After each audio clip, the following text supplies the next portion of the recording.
The knife slipped from her trembling fingers, clattering against the marble countertop. Everything is gonna be all right. Naomi pressed her back Just to the stay with me. refrigerator's frozen steel, trying to quiet the ragged sobs shaking her out of her skin. The golden dragon's letter lay open beside the sink, its words burning through her mind. Your sister dies tomorrow unless you deliver what we asked. For 3 weeks she'd survived inside this mansion of secrets. Polishing silver worth more than her medical school tuition, bowing whenever blood-stained men whispered in Korean about territories and shipments. 3 weeks of practiced invisibility. And now it was over. She couldn't do it, couldn't betray the man whose coffee she poured every morning into cups she wasn't even allowed to touch with bare hands. The kitchen door slid open with deliberate, terrifying silence. He filled the doorway. 6'4", dragon-inked muscles slick with sweat, shirt hanging open to a body carved like vengeance itself. His midnight eyes, sharp, unreadable, softened for a single, impossible heartbeat when they found her trembling on the floor. Jae-woo Kim himself. The Ghost. The most feared Korean Mafia boss on the entire West Coast. The man whose name was whispered in alleys and boardrooms with equal terror. The man who reportedly once killed 3 rival enforcers with nothing but a fountain pen, never breaking a sweat, never showing mercy. She tried to straighten, to wipe away the evidence of her breakdown, but her body betrayed her with another sob that tore through her chest like broken glass. His eyes, those bottomless obsidian eyes that missed nothing, dropped to the letter on the counter. The air changed instantly.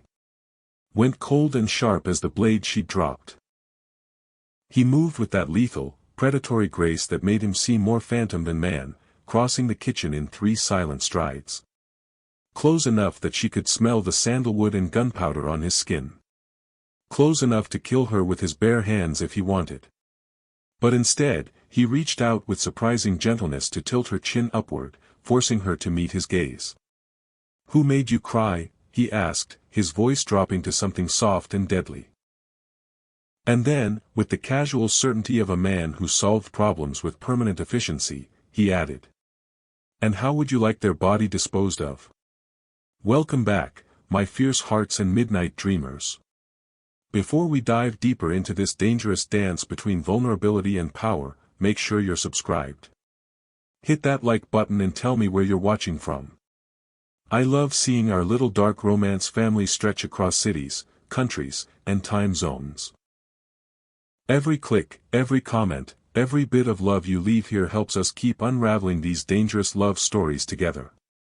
So find your quiet place, dim the lights, and get ready. The night is just beginning." The question should have terrified her. Should have reminded her exactly what kind of man she worked for. What kind of darkness lived behind those expensive tailored suits and that calculating gaze that missed nothing. Ever. But instead, something warm and desperate unfurled inside her chest. Because for the first time since Maya disappeared into witness protection, someone was offering to shoulder her burdens. To eliminate her problems with the kind of permanent efficiency that only a man like Jae-woo Kim could provide. A man who commanded an empire built on fear and loyalty and blood. She opened her mouth to lie, to brush it off as nothing, to maintain the professional distance that had kept her employed and alive for these past 3 weeks. But the words died in her throat when she saw the way his jaw clenched, the way his free hand curled into a fist at his side, as if he was physically restraining himself from hunting down whoever had caused her tears. From painting the city red until she smiled again. But then his eyes, those black bottomless eyes that missed nothing, dropped to her hands. To the letter she'd been clutching like a death sentence she couldn't escape. The air froze between them. "Naomi," he said, and this time her name sounded different. Dangerous. Like a question and an accusation and a promise all wrapped into 2 syllables. She couldn't breathe, couldn't move, couldn't do anything but watch as Jae-woo Kim, the ghost, the man who treated her with more professional respect in 3 weeks than any employer in her entire life, reached down and gently, so impossibly gently, took the letter from the counter. "Golden dragons," he said, his voice soft as silk, deadly as poison as he scanned the contents. Did they promise your sister would be safe if you cooperated? Because they lied, Naomi. And then, while she watched in absolute horror, he pulled out his phone and began typing with one hand, his eyes never leaving the paper, his expression hardening with each word he read. No. The plea tore from her throat before she could stop it, her hands reaching desperately to snatch back the letter. But he was faster, always faster, catching her wrists with one hand while he continued typing with the other, his eyes finally lifting to meet hers with an expression that was somehow tender and terrifying all at once. I've known about your sister for 14 days, Jae-woo said quietly, releasing her wrists so he could cup her face in both hands, forcing her to look at him even though she wanted to disappear. Wanted to run. Wanted anything but this. I've known about Maya since before you walked through my door, he continued, using her sister's name like a weapon that cut straight through every defense Naomi had built. Known she was in witness protection after testifying against the Golden Dragon's human trafficking operation. Known they've been hunting her since the indictments. Naomi's legs gave out. Only his hands kept her upright. I've been watching you, he continued, using a Korean endearment that meant something precious, something cherished. Watching you take midnight shifts so you could send her money through 5 different accounts. Watching you refuse to use your real name on any documentation. Watching you jump every time my security team enters a room. She couldn't speak. Could barely breathe. His thumb brushed away a tear. And do you know what I learned, watching you scrub my floors and wash my dishes and pretend you weren't terrified every second of every day? She shook her head, the motion small and trapped between his palms. I learned you'd rather die than betray the people you care about. That even when they threatened Maya, when they sent you pictures of her apartment, her routine, her vulnerabilities, you couldn't bring yourself to do what they asked. You chose to break down alone in my kitchen at 3 a.m. rather than become the traitor they wanted. Please, she whispered, the word breaking in her throat. Please don't hurt her. She's innocent. She was just trying to save those girls. If you want to punish someone, punish me. But please, not Maya. Something that might have been a smile, dark and possessive, curved Jae-woo's lips. He leaned down until his forehead rested against hers. Until she could feel his breath against her skin. Until there was nothing in the world but him and the terrible, impossible thing he was about to say. Naomi Washington, he whispered. The Golden Dragons tried to turn you against me and failed. Do you know what that means in my world? She shook her head, tears streaming freely now. It means you've earned something very few people ever receive from me. His hands tightened on her face. Not painfully, but possessively. Like he was claiming something that had always belonged to him. Protection. Her heart stopped. Shattered. Reformed into something new and terrifying. Your life. Your sister's life. Everything you are and everything you love now has my shield. She tried to pull back, to process his words, but his grip was unyielding.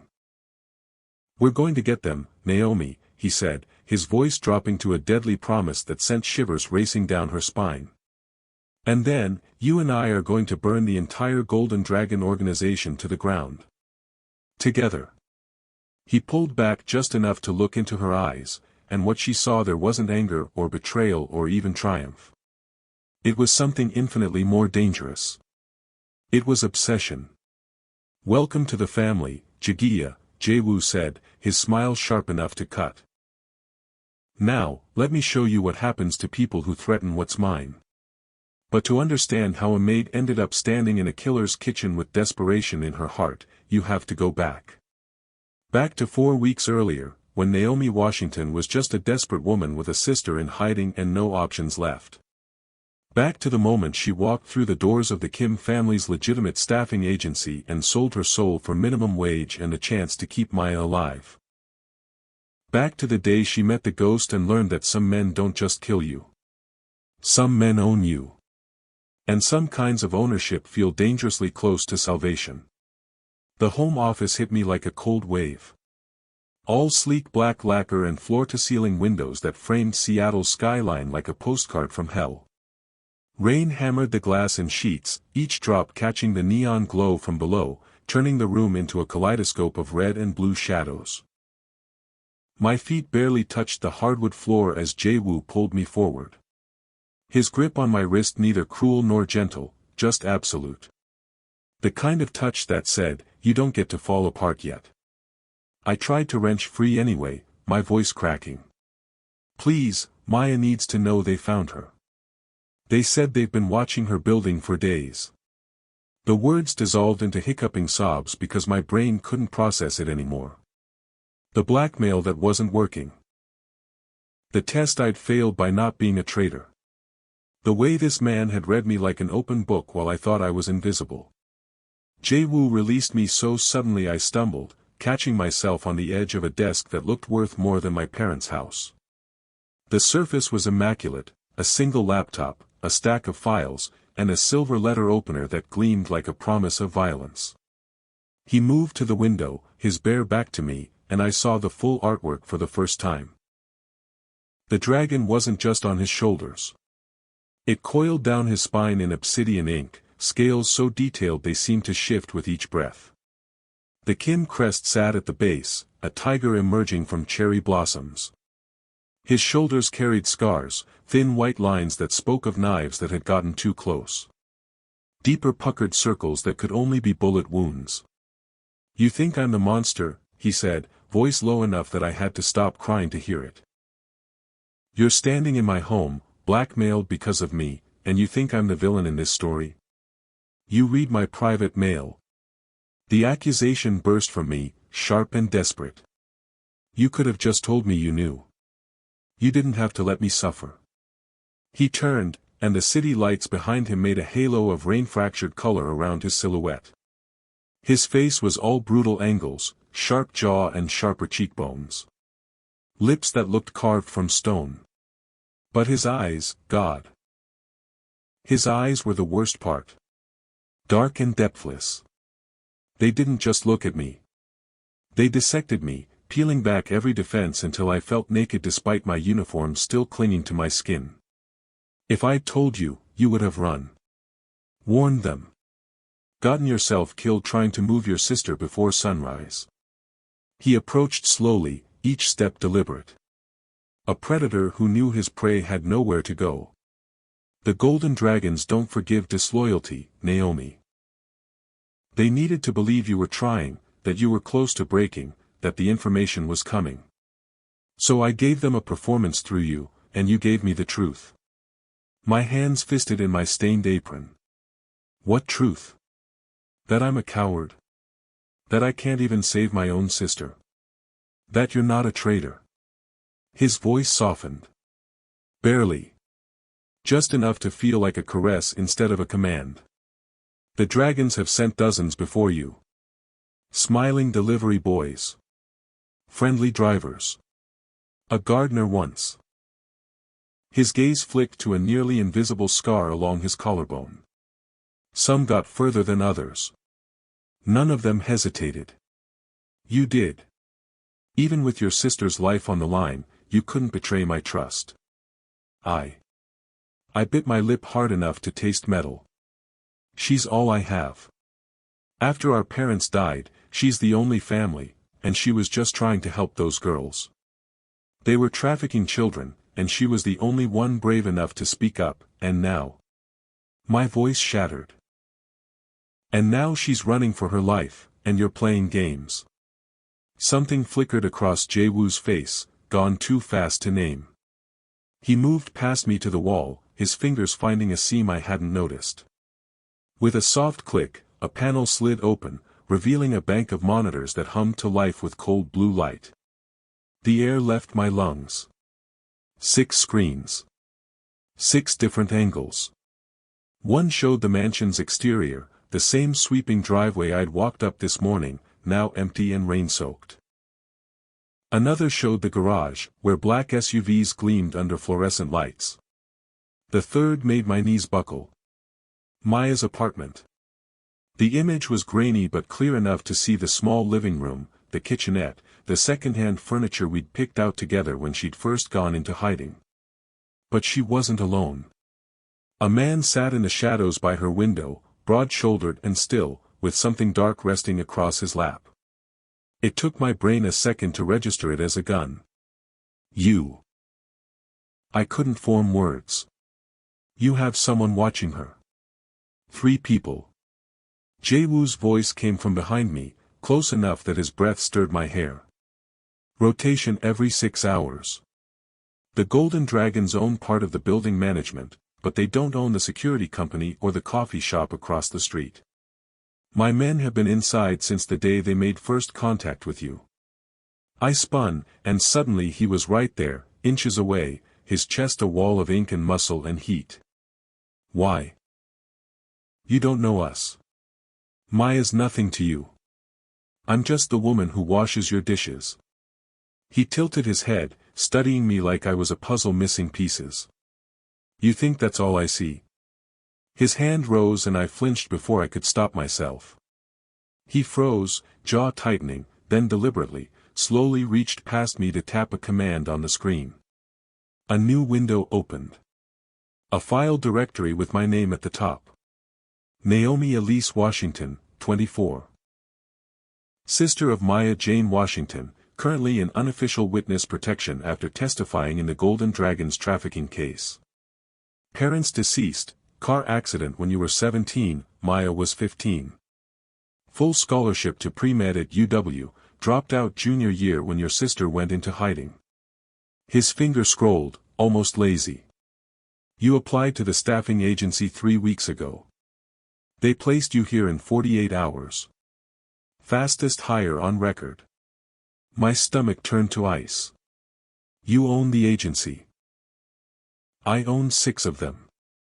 Domestic staffing makes an excellent front. He glanced at me, something almost like amusement tugging at the corner of his mouth. The dragons think they're clever, embedding you in my home. They don't realize I let them. I bought your contract the day it was filed. Every move you've made, every call you've taken, every tear you've cried in my kitchen, I've been watching. The violation of it hit like a slap. You sick. Careful. The word cracked like a whip. And suddenly his hand was around my throat, not squeezing, just there. A reminder of how easily he could. His thumb pressed against my racing pulse, feeling the proof of my terror. You came into my home to spy for my enemies. I had every right to put a bullet in you the moment you crossed the threshold. Instead, I protected you. I kept your sister alive when the dragons would have killed her the second they realized you were stalling. So before you call me sick, ask yourself who the real predators are here. Tears burned hot and shameful. Then why? If you knew, why let it get this far? His thumb stroked once, featherlight over my hammering heartbeat. The tenderness of it was worse than violence. Because I needed to know if you were one of them, or if you were just a desperate sister backed into a corner. His eyes searched mine, and for the first time, I saw something beneath the ice. Something raw and almost human.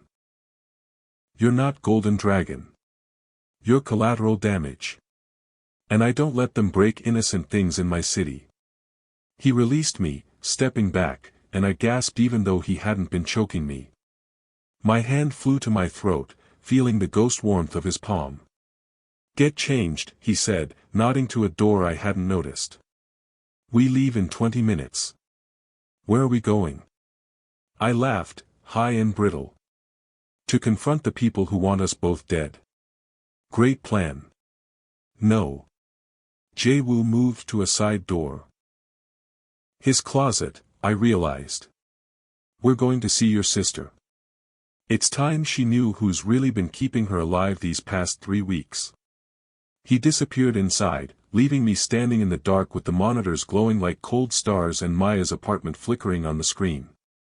So close and yet a world away. I walked to the window, pressing my forehead against the cold glass, and whispered to my reflection, "What have you gotten us into?" The city didn't answer. It never did. The car was black, sleek, and smelled like leather and gun oil. I sat in the back beside Jae-woo wearing clothes that fit too well, black jeans, a cashmere sweater the color of midnight, boots that looked like they belonged in a fashion magazine, not on actual pavement.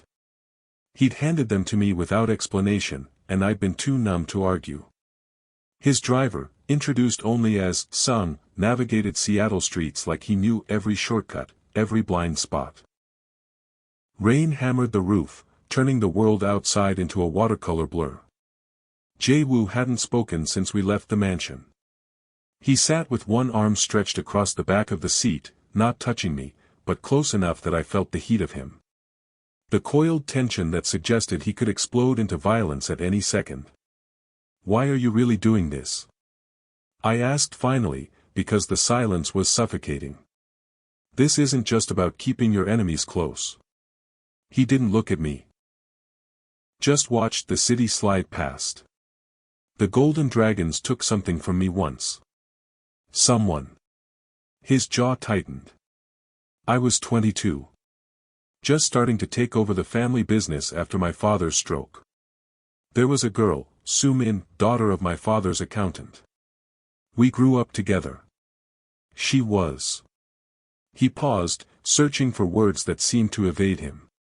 She was innocent. The kind of person who believed everyone had good inside them. Even me. My heart clenched. What happened to her? The dragons happened. Flat. Factual. Devastating. They wanted my father's shipping routes. When negotiations broke down, they took her. Sent pieces back for 3 days. By the time I found her, there wasn't enough left to bury properly. The hollowness in his voice made my skin crawl. This wasn't grief. It was something beyond grief. Something that had calcified into something so cold it burned. "I'm sorry," I whispered, meaning it. He finally looked at me, and his eyes were full of ghosts. "Don't be." It taught me that mercy is a luxury I can't afford. That the only way to protect what matters is to be more ruthless than your enemies. His H. And moved, fingers brushing my shoulder so lightly I might have imagined it. "But you remind me of her. Not in looks, not in background. But in the way you leave extra food in the staff refrigerator for the night security. The way you hum when you think no one's listening. The way you still believe in things like justice and family and sacrifice." "I'm not her," I wanted to say. "I can't fix what they broke in you." "I know you're not," he said, as if reading my mind. "But you deserved better than being caught in our war. So did your sister. I couldn't save Soo-min, but I can save you both." The car stopped. I blinked, realizing we'd pulled up to an apartment building I didn't recognize. Modern and nondescript, the kind of place that housed young professionals and small families. "Maya's not at her apartment," I said, confused. "No. She's here. Has been for 3 days." Already out of the car, he opened my door, offering his hand. Since the golden dragon started closing in. I took his hand because I had no choice and let him lead me inside, past a security desk where the guard nodded at him like he owned the place. He probably did. Into an elevator that climbed to the 12th floor. My pulse hammered in my ears, drowning out the soft jazz playing overhead. The elevator opened onto a hallway that could have been in any building in the city. Neutral carpet. Inoffensive art. Doors with peepholes and brass numbers. Jae-woo pulled me down the corridor, past apartments with muted televisions and dinner smells seeping under doorways, until we reached 1207. A woman in a suit stood outside, compact and lethal-looking. She stepped aside without a word. Inside, the apartment was warm and bright. Nothing like the sterile safe house I'd been expecting. There were plants on the windowsills. Books stacked on coffee tables. It smelled like someone had been baking. And in the kitchen doorway, wooden spoon in hand, stood my sister. "Maya," I breathed. My sister looked good. Better than she had in months. Her braids were freshly done, piled high on her head. She was wearing actual makeup. Her Fulani earrings, the ones our grandmother had given her, caught the light as she turned. "Know me?" Her voice broke on my nickname, and then she was rushing forward, and I was running too, and we collided in the middle of the living room, holding each other so tight I could feel her heart hammering against mine. "I don't understand," I said, pulling back to look at her, to touch her face, to make sure she was real. "How are you here? How did he?" Maya's eyes flicked past me to where Jae-woo stood silently by the door. "Mr. Kim moved me 3 days ago. Said it wasn't safe at the old place anymore." She lowered her voice, though not enough. "I thought he was going to kill me, know me. He showed up with 3 people in suits, told me to pack only what I could carry in 5 minutes. I nearly jumped out the bathroom window, but then." She glanced at Jae-woo again, something like awe in her expression. "He showed me pictures. Of the men watching my building. Of you working in his house. He knew everything, know me. Everything. The trafficking case. The threats. Even about the blackmail. I couldn't breathe. Why didn't you tell me you were safe? He wouldn't let me. Said they were monitoring your phone. That we needed them to think I was still vulnerable." Maya squeezed my hands. "I've been going crazy not being able to contact you, but he promised you were safe. That he was watching over you." My legs felt weak. I turned to look at Jae-woo, who still stood by the door, watching our reunion with an expression I couldn't read. "Why?" I asked, the question that had been burning through me since the kitchen. "Why go to all this trouble for strangers?" He was quiet for a moment, then moved into the room, his presence immediately dominating the cozy space. "Because the golden dragons think they can use you to get to me. And I don't let anyone use what's mine." He looked at Maya. "Your sister has been loyal under extreme pressure. She deserves to know the truth." Maya nodded, like they'd had this conversation before. "Show her." Jae-woo pulled out his phone, tapped something, and handed it to me. On the screen was a photograph. A group of men in suits, standing outside what looked like a warehouse. I recognized the Golden Dragon leader, Chen Wei, from news reports about the trafficking case. Beside him stood a man I'd seen in Jae-woo's house. One of his lieutenants. "That's Min-ho," Jae-woo said. "My uncle. My father's younger brother." I looked up, confused. "He works for you." "No." Jae-woo's voice went flat. "He works for them. Has been for years. Selling our shipping routes. Our security protocols. Our personnel files." The implications hit me like a truck. He gave them my employment application. My connection to Maya. Yes. And when they realized who your sister was, they saw an opportunity. Use you to get intelligence on my operation, or ideally, get you close enough to kill me. His smile was cold. They've been trying for years. Ever since I took over and started dismantling their trafficking network. Maya moved beside me, her hand finding mine. "The girls I helped rescue, the ones I testified about. They were being moved through a shipping company Mr. Kim's father used to own. When Jae-woo took over after his father's stroke, he discovered what was happening and shut it down. Cut ties with the dragons completely. They've been at war ever since," I murmured, pieces clicking into place. "And your uncle never forgave you for costing him money." "Family is complicated," Jae-woo said, and for the first time, I heard something like weariness in his voice. "Min-ho practically raised me after my mother died. Taught me to fight. To survive in this world. And all the while, he was selling our people to the dragons. Letting them take girls like the ones your sister saved." The betrayal in his voice cut deep. This wasn't just business. This was personal in a way I was only beginning to understand. "So what happens now?" I asked. They think I'm still trying to spy on you. They think Maya's still at the old apartment. Now, he said, we give them exactly what they want. Which is? His smile was terrible and beautiful. Me. Walking into a trap I know is waiting. The safe house apartment had 3 bedrooms. Maya took one, Jaewoo another, and I was given the third. A space with neutral walls and a bed so comfortable I should have fallen asleep instantly. Instead, I stared at the ceiling, listening to rain against the windows and trying to process how my life had imploded so completely in the span of 24 hours. My sister was alive.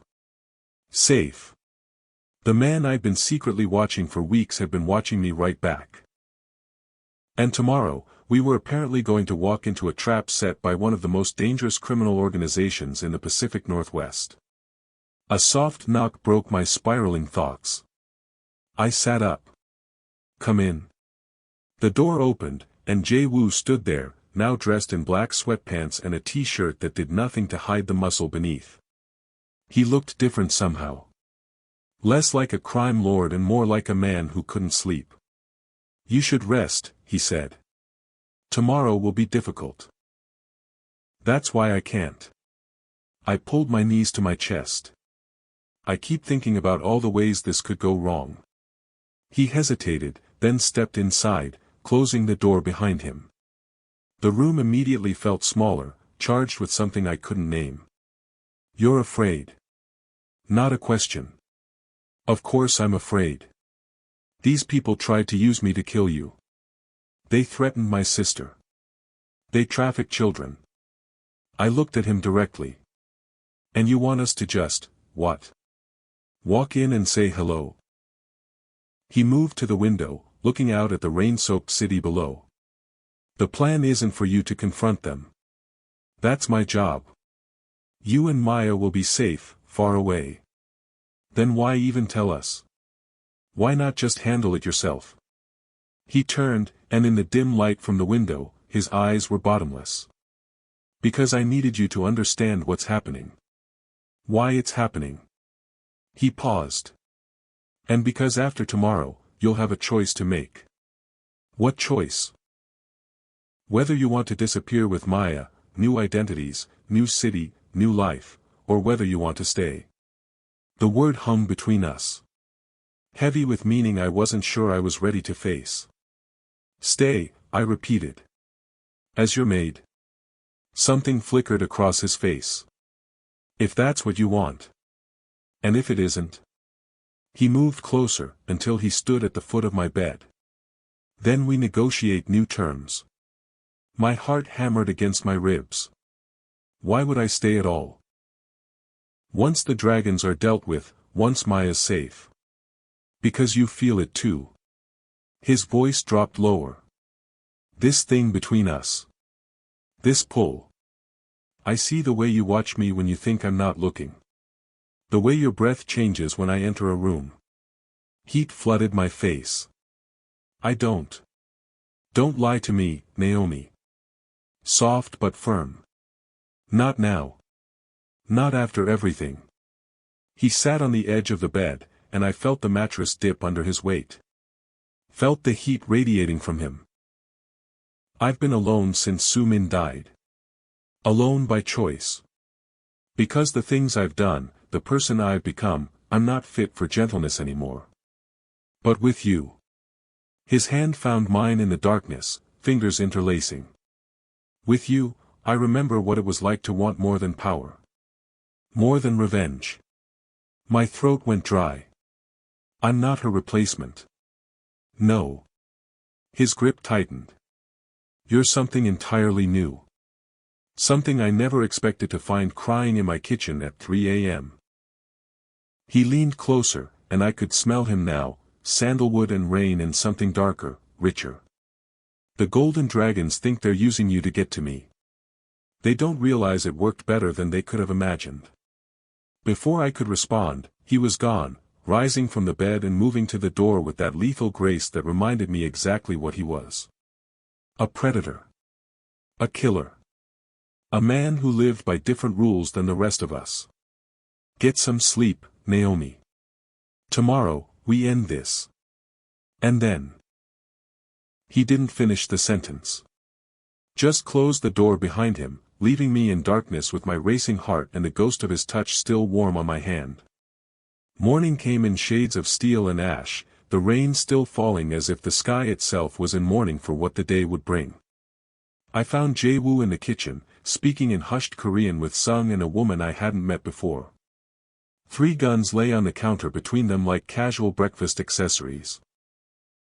They went silent when I entered, all eyes turning to assess me. I felt naked under their scrutiny, even in the clothes Jae-woo had provided, black jeans, a sweater that hugged my curves, boots that actually fit for once. Is Maya still asleep? Jae-woo asked, his voice giving nothing away. Yes. I moved to the coffee pot, needing something to do with my hands. She took a sleeping pill last night. Good. She'll be moved to a new location while we're gone. He dismissed the others with a nod, and they gathered the weapons before disappearing down the hall. You should eat something. I'm not hungry. The smell of coffee, rich and bitter, reminded me of mornings in his kitchen. Of the careful routine I'd established, making his coffee exactly how he liked it. Black, with 1 sugar. Never stirred clockwise. One of his many superstitions. You'll need your strength. It wasn't a suggestion. I poured coffee for us both, adding sugar to his out of habit, stirring counterclockwise. His eyebrow raised slightly at the gesture. What exactly is the plan here? I asked, pushing his mug across the counter. You still haven't told me. He took the coffee, his fingers brushing mine in a touch that felt deliberate. The Golden Dragons believe they have leverage over you. That you're going to help them access my private safe. Inside that safe are documents they desperately want. Shipping manifests, client lists, evidence that could destroy them. And do you actually keep those things in your safe? His smile was small and cold. Of course not. I keep them in a secure server in Singapore. The safe contains enough to be convincing but nothing that would truly damage my operations. So it's a trap within a trap. I leaned against the counter, watching him over the rim of my mug. They think I'm their spy, but I'm really yours. You're no one's spy, Naomi. His voice sharpened. You're not an asset or a pawn. You're a victim who's about to become a witness. A witness to what? He set down his mug, expression going distant. Justice. Retribution.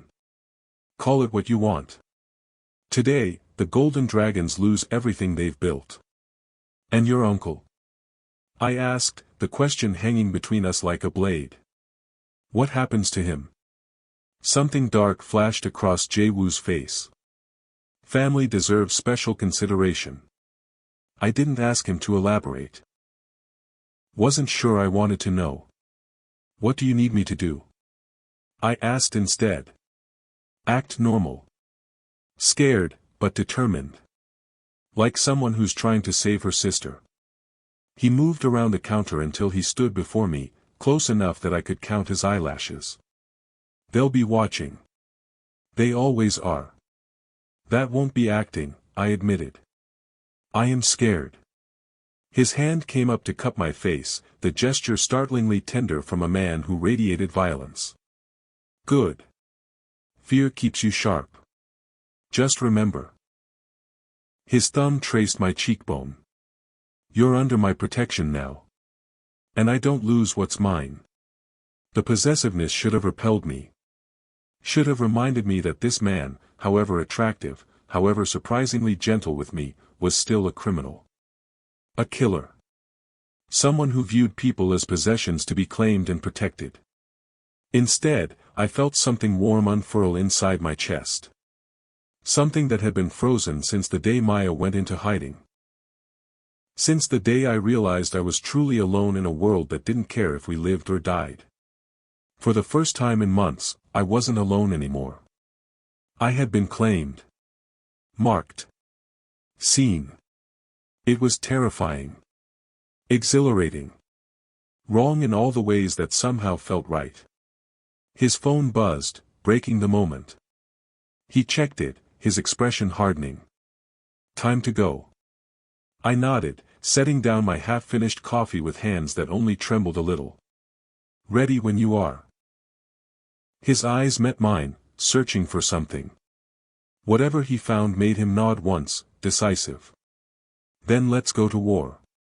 The Golden Dragon headquarters masqueraded as a high-end nightclub in the International District. Red lacquer doors. Gilded dragons coiling around columns. Bass that vibrated the sidewalk even at midday when the place should have been closed. I sat in the back of Jae-woo's car, watching the rain blur the city into watercolors as we approached. My hands wouldn't stop shaking, so I buried them in the folds of my sweater, hoping no one would notice. Remember, Jae-woo said beside me, his voice steady and certain. You don't speak unless spoken to. You stay by my side. If anything happens, Sun gets you out. No arguments. I nodded, throat too dry for words. Maya was safely hidden in another safe house across town, surrounded by Jae-woo's most trusted people. The only reason I was here at all was because the Golden Dragons needed to see that their plan had worked, that I'd gained Jae-woo's trust. That I'd led him straight into their hands. They'll kill you, I whispered, the fear I'd been holding back finally breaking through. Your uncle, Hill. My uncle thinks I don't know about his betrayal. Jae-woo's hand found mine, squeezing once. That gives us the advantage. The car stopped. I looked out at the club's entrance and felt my heart trying to climb into my throat. Ready? He asked. No. God, no. I was a former pre-med student who cleaned houses for minimum wage. I wasn't ready for any of this. But I nodded anyway, because Maya's life depended on it. Because somewhere in the past 24 hours, I'd started to believe this impossible man might actually keep his promises. We walked in like we owned the place, Jae-woo's arm around my waist, his men flanking us. Inside, the club was all red velvet and black lacquer, dragons etched into every surface, watching with jeweled eyes that felt too alive. Men appeared from the shadows. Golden dragon soldiers, their tattoos visible even in the dim light. They didn't draw weapons. Didn't need to. The threat was implied in every line of their bodies. Mr. Kim, one said in accented English. Mr. Wei is waiting upstairs. I felt Jae-woo's arm tighten around me, a silent reminder to stay close. We followed the man up a sweeping staircase to a private room overlooking the dance floor. The room was opulent to the point of vulgarity. Gold everywhere. Plush seating. A bar stocked with bottles whose labels I couldn't read. And seated in the center, like a king holding court, was Chen Wei, the Golden Dragon leader. A man in his 50s with silver streaking his black hair and eyes like frozen obsidian. Beside him stood Min-ho, Jae-woo's uncle. The betrayer. He looked so much like his nephew it hurt, the same sharp jawline, the same broad shoulders. But where Jae-woo's eyes held cold calculation, Min-ho's held something worse. Something like hunger. Nephew, Min-ho said in Korean, then switched to English. You brought the maid. How domestic of you. Jae-woo didn't respond to the taunt. Instead, he guided me to a seat and remained standing, his body angled to keep me partially behind him. Wei, he said, acknowledging only the dragon leader. You wanted to meet. I'm here. Chen Wei smiled, all teeth and no warmth. So formal, Jae-woo. After all our history. His gaze slid to me. And you brought your little spy. The one who couldn't even open a safe properly. My cheeks burned with shame and anger, but I kept my expression neutral. Just a decoration. Just arm candy. That's what they needed to believe. She's not important, Jae-woo said dismissively. A distraction. Nothing more.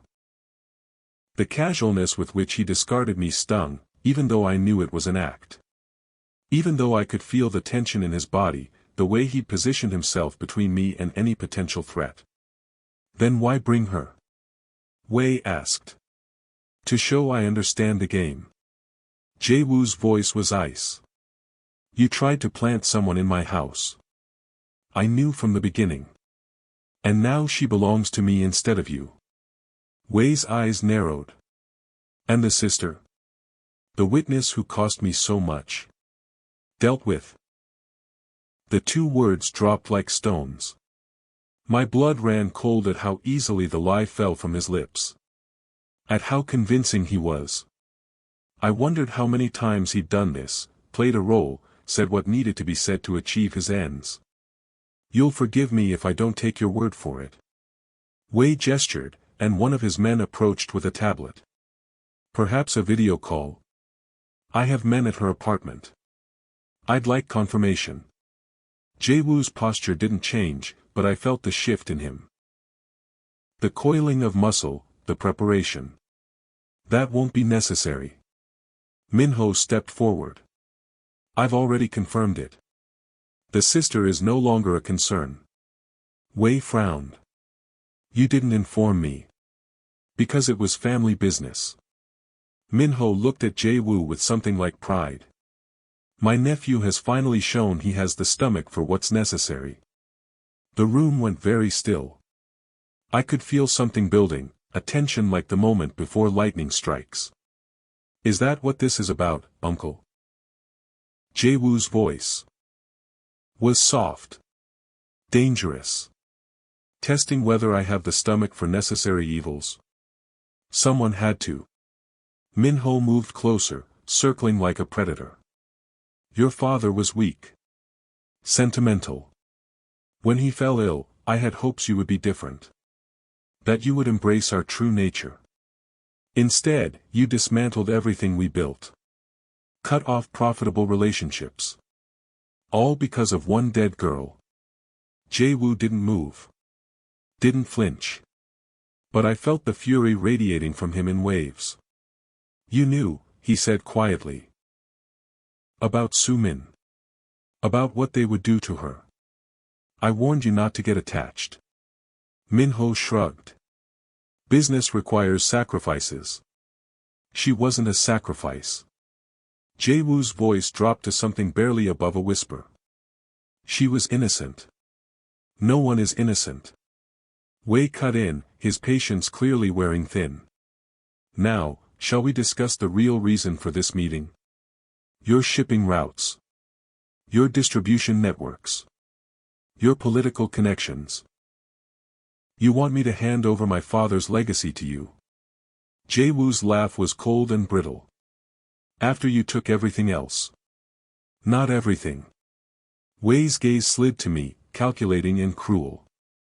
You seem to have found a new weakness. A replacement for the last girl. And this one's family is even more vulnerable. The threat hung in the air like poison. I felt my heart rate double, my palms going slick with sweat. This wasn't just about business anymore. This was personal. Vicious. A revenge years in the making.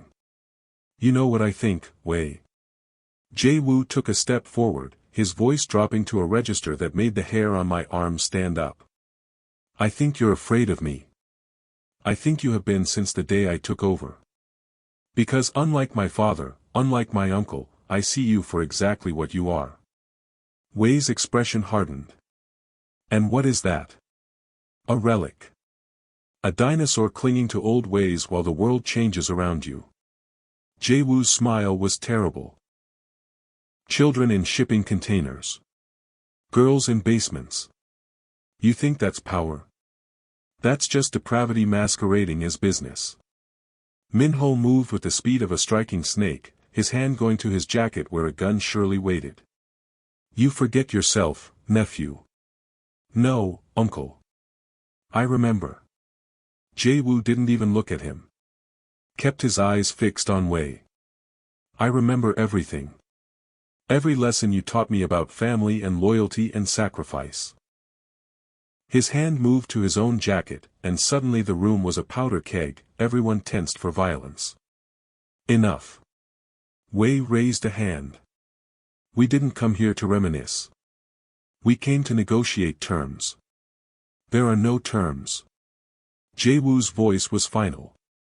There never were. I came here for one reason only. And what's that? Wei's patience was clearly at an end. To look you in the eyes when I tell you exactly what's happening right now. Jae-woo smiled, and it was the smile of a wolf. At this moment, federal agents are raiding 7 of your properties across the city. Your accounts are being frozen. Your shipments seized. Your lieutenants arrested. The room went dead silent. I couldn't breathe. Couldn't move. This wasn't the plan, at least, not the plan he'd shared with me. You're bluffing, Wei said, but there was a flicker of uncertainty in his eyes. Check your phone, Jae-woo suggested. If you can get a signal through the jammers my team set up 5 minutes ago. Minho's face contorted with rage. You stupid, sentimental, his hand emerged with a gun, but before he could aim, the room exploded into chaos. The lights cut out. Emergency strobes kicked in, bathing everything in disorienting red flashes. I felt Jae-woo's hand on my arm, yanking me down behind a couch as gunfire erupted. Stay down, he hissed in my ear, pressing something cold and heavy into my hand. A gun. If anyone besides me comes around that corner, shoot them. And then he was gone, moving into the chaos with a grace that shouldn't have been possible in the strobing darkness. I heard shouts in Korean and Mandarin. More gunfire. The sickening sound of fists meeting flesh.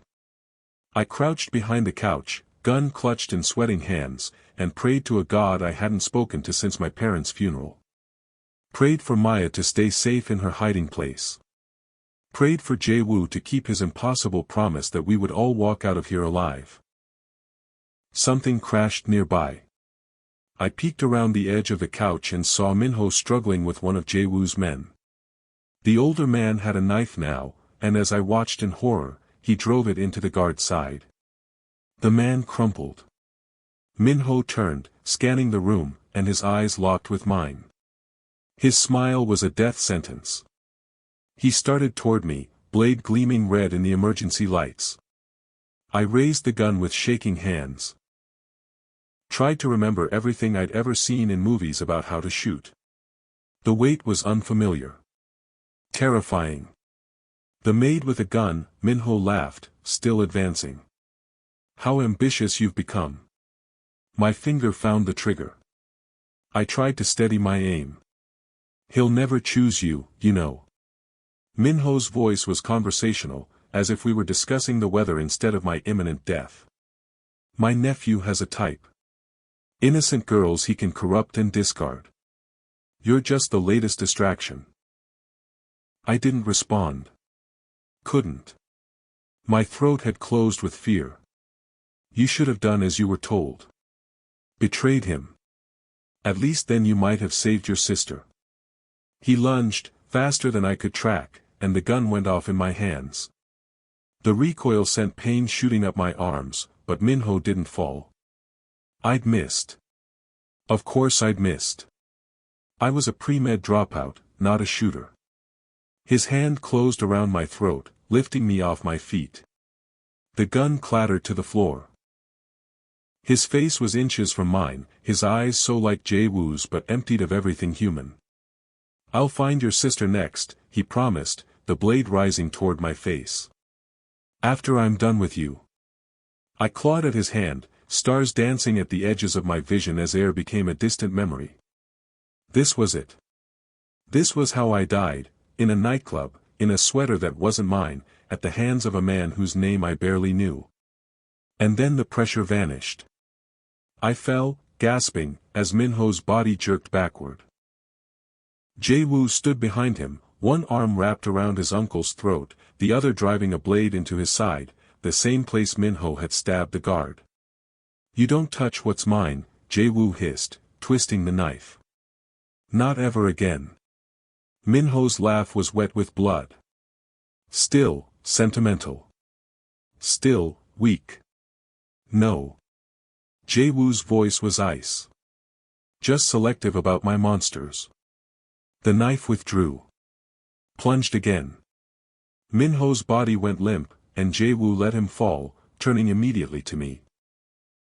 His face was spattered with blood. A cut above his eye leaked red down his cheek. But his eyes were clear and focused entirely on me. Naomi. His hands found my face, tilting it up, examining the bruises already forming on my throat. Breathe. Just breathe.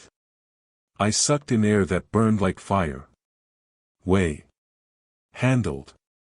The single word contained multitudes. Can you walk? I nodded, and he pulled me to my feet, wrapping an arm around my waist when my knees threatened to buckle.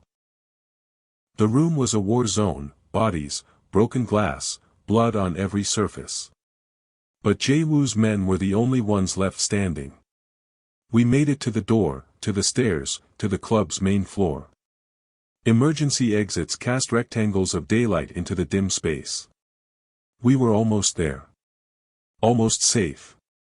And then Chen Wei emerged from behind the bar, gun raised, face twisted with hate. Kim, he shouted.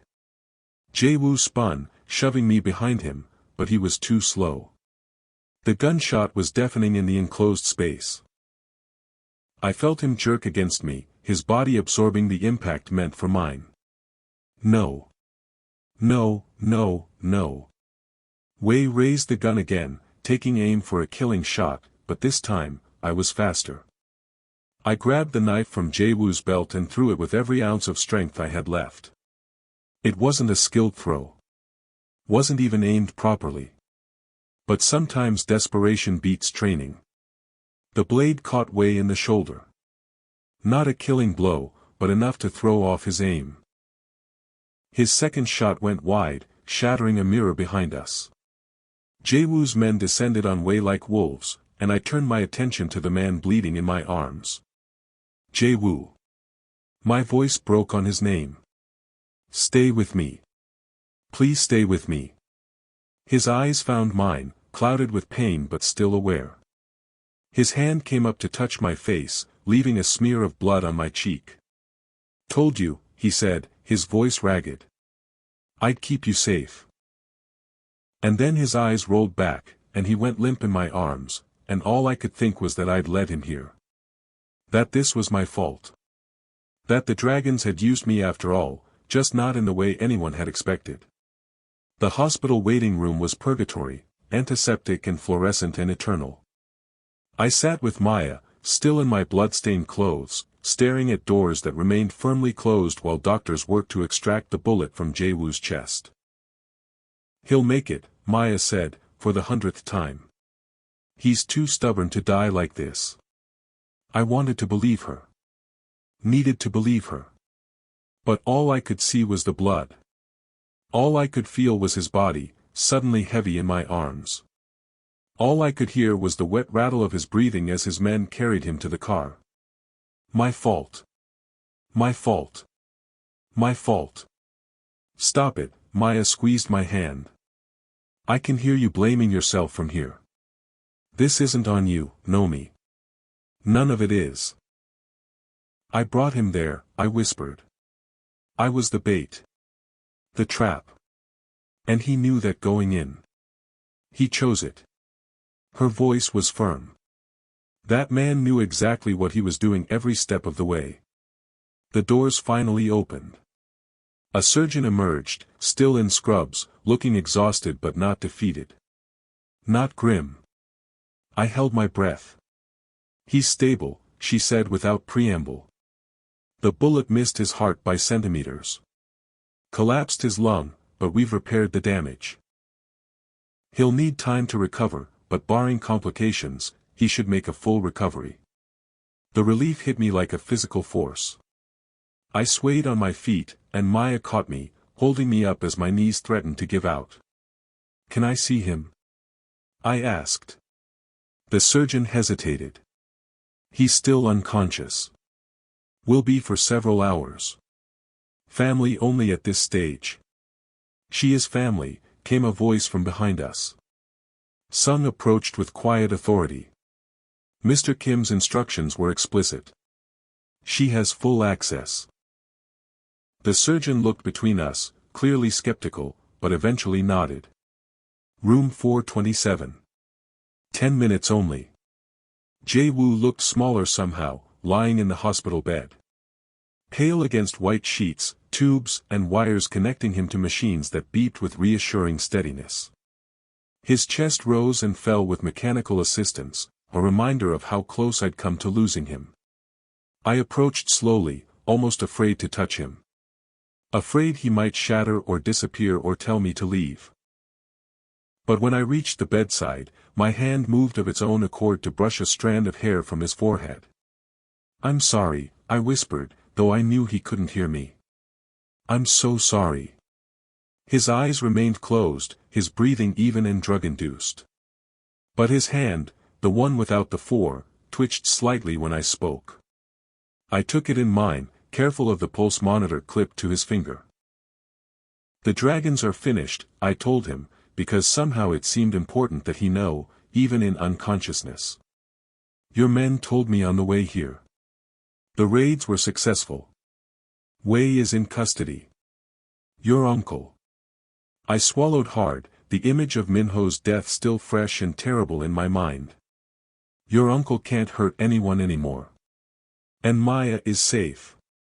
We're both safe, because of you."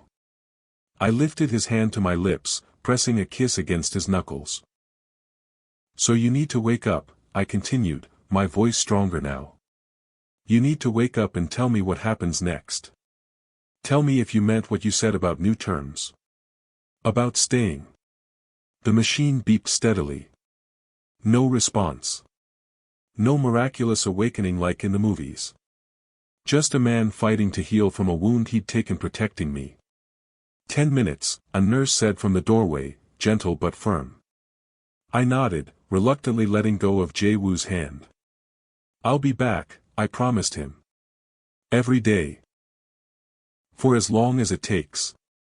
6 months later, I stood in the kitchen of Jae-woo's mansion, our mansion now, making coffee in the same place where he'd found me crying all those nights ago. The marble counters still gleamed. The knife block still held blades sharp enough to slice through bone. But everything else had changed. Maya lived in the guest house at the edge of the property, working with a foundation Jae-woo had established to help trafficking victims rebuild their lives. I'd gone back to school, finishing my pre-med degree with his full support. And Jae-woo. Jae-woo had changed too. Not overnight. Not completely. He was still the ghost, still commanded an empire built on fear and blood. But his businesses were cleaner now. Legitimate.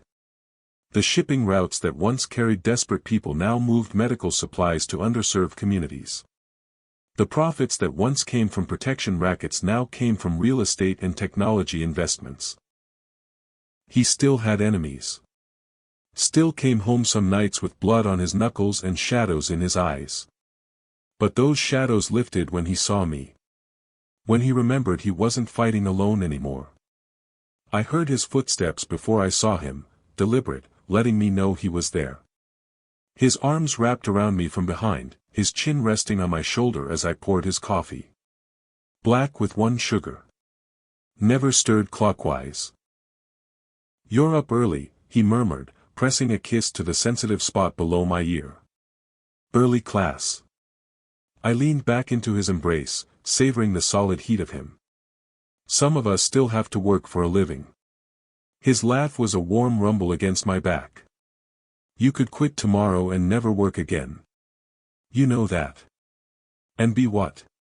Your kept woman." "No thank you." I turned in his arms, looking up at the man who had changed everything. Who had seen me at my most desperate and vulnerable and chosen to protect rather than exploit. The scar on his chest, a puckered reminder of the bullet he'd taken from me, peeked out from the V of his robe. I touched it lightly, remembering how close I'd come to losing him before I truly had him. "I love you," I told him, because I could now. Because the words no longer felt dangerous or naive. His smile, the real one, the one only I got to see, transformed his face.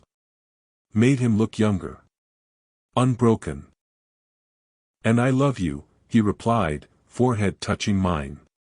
My fierce, beautiful maid who wasn't afraid to stand up to the monster. I laughed, the sound echoing off kitchen tiles that had once witnessed my tears. "Not afraid," I corrected, rising on tiptoes to kiss him. "Just desperate enough to see that some monsters are worth keeping." His arms tightened around me, lifting me until my feet left the ground, setting me on the counter where once I'd dropped a knife in terror. "Not just keeping," he promised against my lips. "Loving. Cherishing. Protecting. Every day for the rest of our lives." Outside, Seattle rain tapped against the windows, the soundtrack to our beginning. Inside, we had built something neither of us thought possible. Something forged in tears and blood and impossible choices. Something that felt dangerously close to happiness. And if sometimes I woke in the night to find him watching me with wonder in his eyes, as if he couldn't believe I was real, if sometimes he still checked the security monitors obsessively to make sure Maya was safe, if sometimes I still jumped when his phone rang at odd hours, well, that was the price of loving a man like Jae-woo Kim. A man who had been a monster long before he found me. A man who was learning, day by day, to be something more. A man who had caught his maid crying in his kitchen and decided, in that moment, that she was worth saving. Worth protecting. Worth loving. Even if it cost him everything.